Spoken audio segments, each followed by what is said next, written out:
السلام علیکم ورحمۃ اللہ وبرکاتہ۔ بسم اللہ الرحمن الرحیم،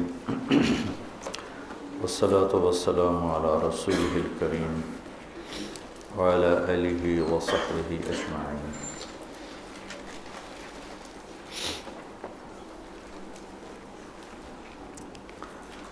ہندوستان میں 90 ہجری میں سندھ میں سب سے پہلے اسلام آیا۔ محمد بن قاسم رحمۃ اللہ علیہ 92 ہجری میں ملتان پہنچے اور یہ کوئی 3 سال کا سفر تھا، اور بنو امیہ کے دور میں ہی ولید بن عبد الملک کا زمانہ، اسلام سندھ اس وقت بمبئی سے لے کر ملتان، یہ سارا سندھ، بمبئی سندھ میں شامل تھا، ملتان سندھ میں تھا۔ تو یہ اس اللہ کے نیک بندے نوجوان کے بابرکت ہاتھوں سے پہلی صدی میں ہی بر صغیر میں اسلام کی آمد ہوئی، اور اس کے بعد پھر 5ویں صدی میں محمود غزنوی نے یہاں حملے کیے۔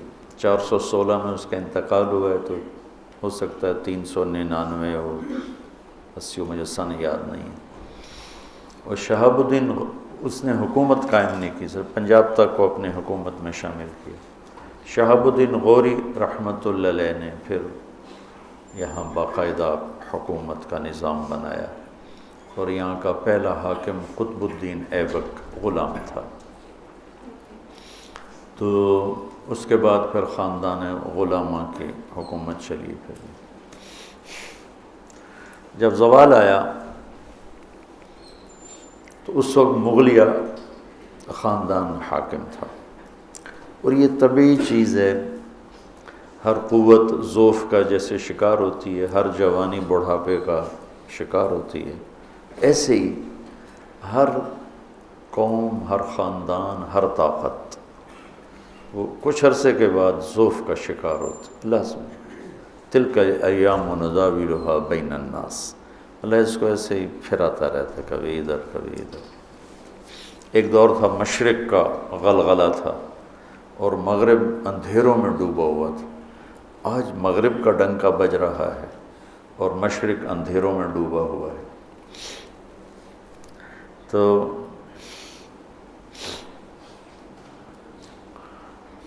انگریز کی آمد شاہ جہاں کے دور یا جہانگیر کے دور میں ہوئی، تاجروں کے بھیس میں آئے، اور چلتے چلتے چلتے پورے ہندوستان کے مالک بن گئے۔ محنتی قوم تھی، جفا کش قوم تھی۔ پہلا ان کو جو غلبہ ہوا 1757 عیسوی میں نواب سراج الدولہ کے خلاف بنگال میں، لارڈ کلائیو، یہ ایسٹ انڈیا کمپنی کا ایک کلرک تھا۔ نواب سراج الدولہ، ادھر لے آ، ادھر لے آ، یہاں رکھ، آپ کو خوشبودار کریں۔ آ رہی خوشبو؟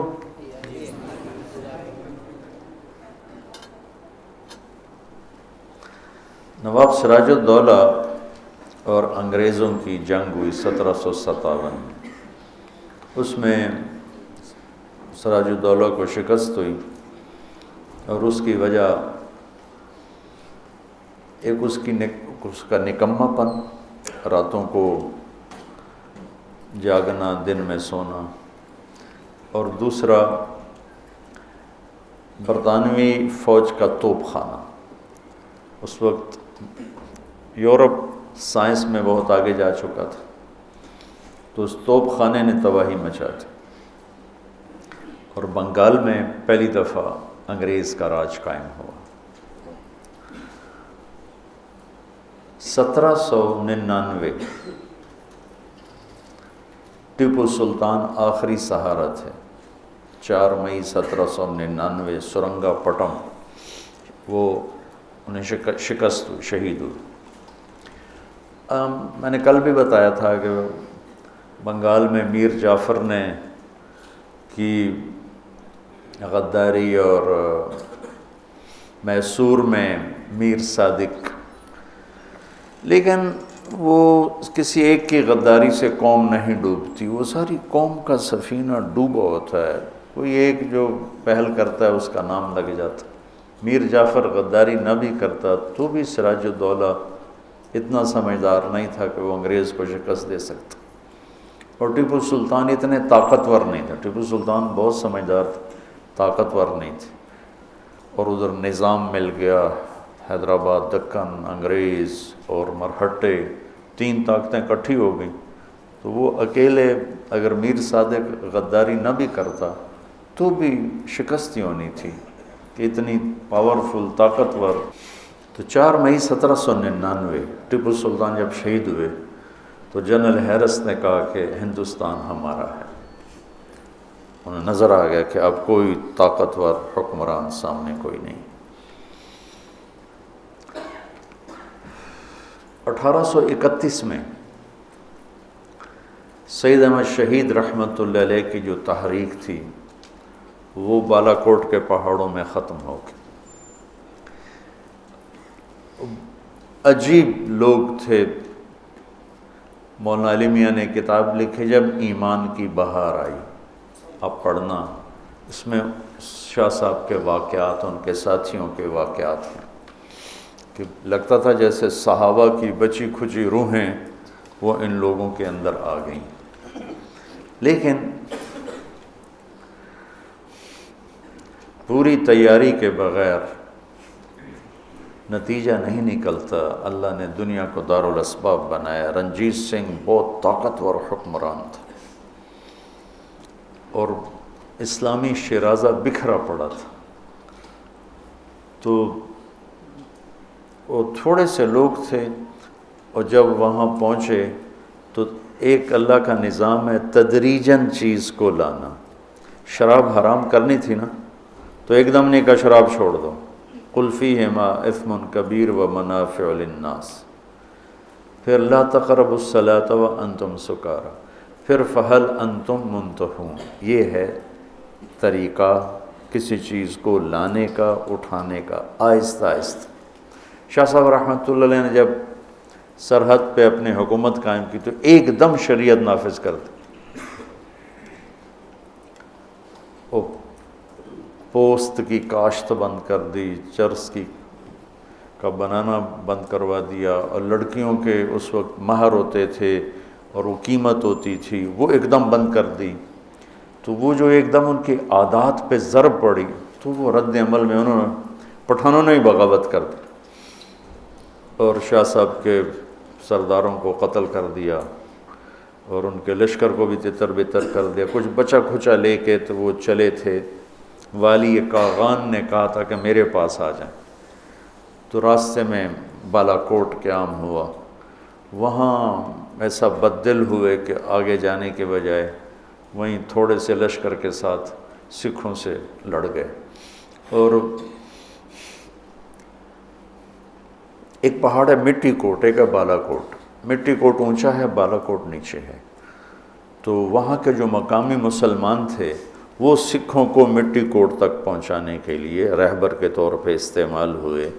جب قوم ڈوبتی ہے تو صرف ایک کی غداری سے نہیں ہوتا، ساری دیگ ہی خراب ہو چکی ہوتی. سکھوں کو تو راستے کا نہیں پتہ تھا. انہیں مقامی مسلمان گجر وہ راستہ دکھاتے دکھاتے مٹی کوٹ تک لائے. اور وہ یوں اس طرح جو یہاں بیٹھا ہے وار تو اسی کا چلے گا. یہ بالا کوٹ یہاں ہے، مٹی کوٹ یہاں ہے.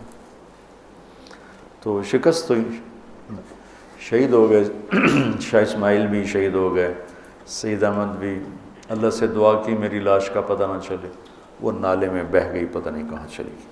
اب جو ان کی قبر 2 جگہ بنی ہوئی ہے، گڑھی حبیب اللہ بھی ہے اور بالا کوٹ بھی ہے، اور دونوں فرضی قبریں ہیں. ان کی تو لاش ہی اللہ نے چھپا دی تھی.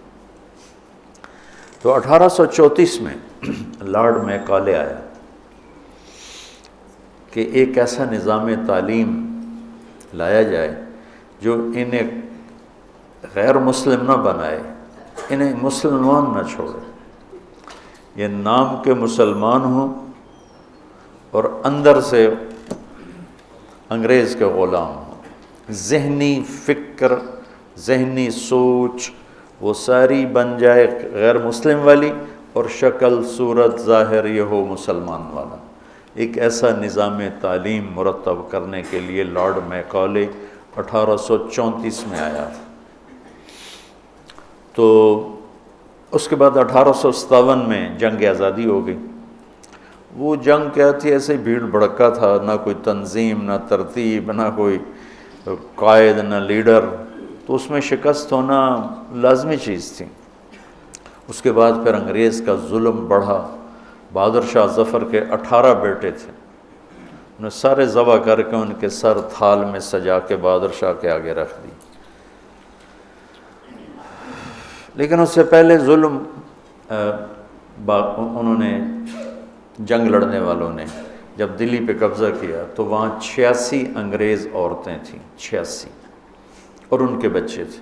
انہوں نے ساری عورتوں کو بھی ذبح کر دیا اور بچوں کو بھی ذبح کر دیا۔ جو ظلم عظیم تھا، مسلمان فاتح ہو یا مفتوح ہو ظلم نہیں کرتا ہے۔ دنیا میں جب سے دنیا بنی سب سے پہلی ہستی جنہوں نے جنگ کے قانون بنائے وہ ہمارے نبی ہیں۔ پہلی ہستی کہ جنہوں نے جنگ کے قانون بتائے، بچوں کو نہیں قتل کرنا، عورتوں کو نہیں قتل کرنا، بوڑھوں کو نہیں قتل کرنا، راہبوں کو نہیں قتل کرنا، بستیوں کو نہیں جلانا، فصل کو نہیں جلانا، درختوں کو نہیں کاٹنا، یہ جو ہتھیار ڈال دے اس پہ کچھ نہیں ہاتھ اٹھانا۔ یہ پہلی دفعہ ہمارے نبی نے یہ قانون بتائے انسانیت کو۔ انہی کی امت جب یہ کرنے لگ گئی تو پھر انہوں نے سر ڈبلیو ہنٹر 1857 کے بعد آیا، انہوں نے فوکس کیا کہ مسلمانوں کو کس طرح ختم کر دیا جائے، زیرو کر دیا جائے۔ قتل عام نہیں ہو سکتا جیسے اسپین میں ہوا، تو ان کو ویسے ذہنی طور پہ ختم کر دیا جائے۔ اس کے لیے پھر سب سے پہلے کلکتہ میں ایک سکول کھولا گیا، کلکتہ میں کھلا۔ تو 1857 کی جنگ میں ہمارے اکابرین مولانا قاسم نانوتوی، مولانا رشید احمد صاحب گنگوئی، حافظ ضامن صاحب رحمۃ اللہ علیہ، حاجی امداد اللہ صاحب رحمۃ اللہ علیہ، انہوں نے باقاعدہ جنگ کی، شکست ہوئی، حافظ ضامن صاحب شہید ہوئے، اور پھر امداد اللہ رحمۃ اللہ علیہ وہ روپوش ہو گئے، پھر ہجرت کر کے مکہ تشریف لے گئے۔ جب حالات کا رخ اس طرح بن رہا تھا کہ مسلمان کو ٹارگٹ کر کے ختم کرنا تھا ذہنی طور پر، تو مولانا محمد قاسم نانوتوی رحمۃ اللہ علیہ کے دل میں اللہ نے مدرسہ کی سوچ ڈالی۔ یہ ساری تمہید میں اس ایک جملے کے لیے آپ کو سنا رہا تھا۔ پورے بر صغیر میں کوئی مدرسہ نہیں تھا، علم لینے دینے کا نظام تھا، لیکن مدرسہ، طلبہ، اساتذہ اور سبق، درسگاہ، دارالاقامہ ایسا کوئی نہیں تھا۔ فرنگی محل بھی، لکھنؤ بھی، اور دہلی میں اور کئی جگہ بھی علماء کے حلقے ہوتے تھے، درس ہوتے تھے، طلبہ آتے تھے، لیکن ایک جگہ رہ کر سیکھنا اور اساتذہ ہونا اور وہیں ان کا کھانا بننا اور وہیں ان کی رہائش ہونا، یہ 1864 میں 1857 کے چند سال بعد، یعنی 7 سال بعد ہی مولانا قاسم صاحب رحمۃ اللہ علیہ نے دیوبند کی بنیاد رکھی۔ ویسے تو یہ دنیا اللہ نے اسلام کو باقی رکھنا ہے، اور اگر یوں نہ ہوتا تو یوں ہو جاتا، یوں ہوتا تو یوں نہ ہوتا، یہ انسان کہتا تو ہے، تو اسباب کی دنیا میں، خیالات کی دنیا میں چلتا ہے۔ دیوبند کے مدرسہ کی بنیاد نہ رکھی جاتی تو شاید اسلام کی یہ شکل نہ ہوتی جو آج موجود ہے۔ اللہ نے ایک بندے کو چنا، درویش غریب، اور ان کے ذریعے سے ایک شاگرد محمود الحسن، ایک استاد محمود احمد، بہت بڑے مناظر تھے مولانا قاسم صاحب، کبھی کسی مسلمان فرقے سے مناظرہ نہیں کی۔ جنہوں نے دیوبند کی بنیاد رکھی انہوں نے مناظرے کی یوں نفی کی، ہم مناظر بننے کو ہی آج دین کی خدمت سمجھ رہے ہیں۔ ساری زندگی مناظرے کیے، ہندوؤں سے، عیسائیوں سے، دہریوں سے، آریہ سے، بڑے بڑے پادریوں سے مناظرے کیے اور ان کے چھکے چھڑا دیے، لیکن کسی مسلمان فرقے کے ساتھ مناظرہ نہیں کیا۔ شیخ الہند کی بات میں پھر نقل کرتا ہوں کہ جب وہ مالٹا سے واپس آئے تو فرمایا دو باتیں نظر آئی ہیں امت کے زوال کی، ایک قرآن سے دوری اور ایک آپس کا اختلاف۔ تو میری اب جتنی باقی زندگی ہے میں زور لگاؤں گا کہ قرآن کی تعلیم کو عام کیا جائے اور آپس کے اختلاف کو ختم کیا جائے۔ میری تو عمر بیت گئی یہ روتے روتے اور سناتے سناتے کہ امت بنو۔ امت کہتے ہی اس کو ہیں جو مختلف قبائل ہوں، مختلف افکار ہوں، لیکن جڑ کے چلیں، انہیں امت کہتے۔ تو ہم کسی کو اپنے عقائد پر لانے کی محنت چھوڑ دیں، ہم ان کے عقائد کا احترام کریں، اپنے پر پابند رہیں، اور ان کی خدمات اب میں پوری دنیا میں دیوبند کا فیض 6 بر اعظم میں پہنچا ہوں، جہاں میں گیا ہوں دنیا کے آخری کنارے تک، وہاں اس مدرسے کا فیض پہنچا ہوا ہے، اور اللہ نے اس کے چشموں سے سیراب ہونے والوں کو پوری دنیا میں پھیلا دیا۔ تو جنہوں نے بنیاد رکھی تھی انہوں نے کہا تھا میں نے قرآن سکھانا ہے اور اختلاف کو مٹانا ہے۔ میں بھی اسی پر بیٹھا ہوں رمضان میں، یہ اللہ کی کتاب میرے ہاتھ میں ہے کہ اس ساری کو تو میں 25 دن میں، کیا 25 سال بھی، ایک بات پڑھی ہوئی یاد آ گئی، پتہ نہیں کب پڑھی تھی، 20-25 سال پہلے۔ ابو علی رحمۃ اللہ علیہ بغداد کے بڑے علماء میں سے تھے، مفسر قرآن تھے، تو لوگوں نے کہا آپ درس قرآن شروع کریں، تو انہوں نے درس قرآن شروع کیا، تو سورہ بقرہ 26 سال درس دیتے رہے، ختم نہیں ہوئی اور فوت ہو گئے۔ 26 برس سورہ بقرہ کا درس چلتا رہا اور وہ ختم نہیں ہوئی اور وہ ختم ہو گئی۔